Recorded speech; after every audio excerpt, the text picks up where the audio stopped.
All right. Well, I thought I'd make another episode today, and so let's just go ahead and talk about the biggest things that's going on with Donald Trump because he is the front runner in the Republican GOP primary. That's pretty much a no contest decision based off of what happened in Iowa. But let's just talk about the scandals that's been going on around him right now. So, January 17th, Trump's trial in the E. Jean Carroll case. That was today. This one was kind of funny because apparently he was audibly saying things in the courtroom, basically calling out the woman who was accusing him. So here's the gist of it, all right? This woman, E. Jean Carroll, accused him of having assaulted her a while ago in like Bloomdorf's, or a very big New York shopping mall, right? Anyhow, he after the trials held, they he was not convicted. There was apparently an issue of whether or not he actually managed to touch her with either his fingertip or a different member of his body. Um, Basically, the jury couldn't determine that, and so therefore, because of like New York law, if you can't like, depending on what actually touched her, would constitute whether or not it was actually abuse of a very certain adult kind. Just trying to avoid words that YouTube won't like. Anyhow, yeah, that's the biggest thing from this story right here, and it's just kind of dumb because that case was settled, but now there's a defamation case going on where basically he said that she's a liar. He said it over Twitter, now X, but Twitter back in the day, and apparently that's justification for trying to get him in some sort of trouble, I guess. So basically, he defamed her by calling her a liar, but it's like, well, wouldn't he, of course, deny it? And if he's denying that this allegation is truth, then that would make her a liar, wouldn't it? So essentially, it's just retrying him for the same thing, but instead of trying to prove that he actually committed a criminal offense, it's like they're going after him in a civil case. I believe the thing is BS. Like, how are you going to? I have a hard time believing that one of the world's most famous men in the '90s happened to grab some woman in a very popular New York mall, took her into a room, into a area where apparently nobody was, and managed to, I guess you can say, have his way with her. That just seems preposterous. Moving on, other news about Trump. The Maine court.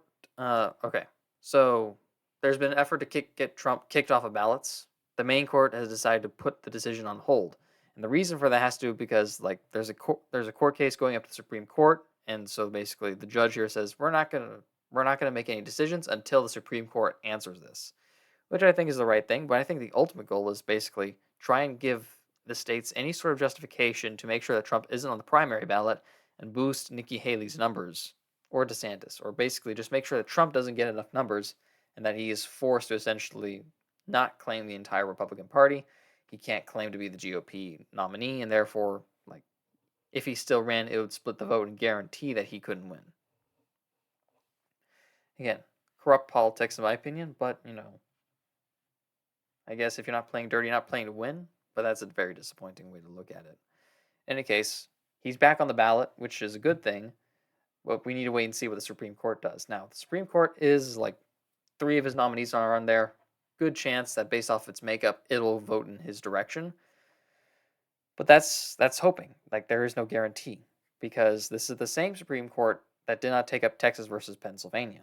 So there's still questions to be asked. Like I think they'll vote in his favor, but there is no guarantee here.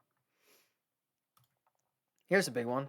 Biden's DOJ finally confirms Hunter Biden's laptop is authentic. A search warrant was obtained for his laptop, and the results of the search were largely duplicative of information investigators had already obtained from Apple. So basically, yeah, they've confirmed that the whole thing is real. In a Tuesday court filing, special counsel David Weiss confirmed that Hunter Biden's laptop that was abandoned at a Delaware repair shop is in fact real, and that information discovered on it matched already obtained information from the Biden son's Apple iCloud account. Joe Biden had said on the debate stage in 2020 that the laptop was Russian disinfo. This was echoed by staff. Not only was it echoed by its staff, it was spouted by like 50 people in the intelligence community that were somehow supposed to be credible. I think these are more like 50 people that are actually corrupt and also in the intelligence community. In August 2019, IRS and FBI investigators obtained a search warrant for tax violations for the defendant's Apple iCloud account. In response to that warrant in September 2019, Apple produced backups of data from various of the defendant's electronic devices.